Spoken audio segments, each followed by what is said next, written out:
एक बुजुर्ग खालिद सयानी किसी डॉक्टर के पास गए और बताया कि इन्हें बहुत ज़्यादा हवा खारिज होने की तकलीफ़ है, जो बहुत ज़ोरदार तरीके से खारिज होती रहती है। ताहम इतना शुक्र है कि उसकी बदबू या आवाज़ नहीं आती, वगरना इन्हें लोगों के सामने बड़ी सुबकी हो।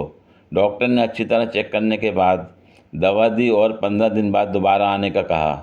15वें दिन बुज़ुर्ग आए और डॉक्टर के कमरे में दाखिल होते ही उस पर चढ़ दौड़े कि ये तुमने कैसी दवा दी है कि हवा का इखराज तो क्या रुकना था, उल्टा अब उसके इखराज की धमाकेदार आवाज़ भी आने लगी है। उस पर डॉक्टर ने खुशी का इजहार करते हुए कहा कि बुज़ुर्गों, ये आपके लिए बहुत अच्छी अलामत है, क्योंकि इसका मतलब यह है कि आपकी समात का मसला हल हो गया है। ये धमाकेदार आवाज़ें पहले भी आती थीं, लेकिन आपको सुनाई नहीं देती थी।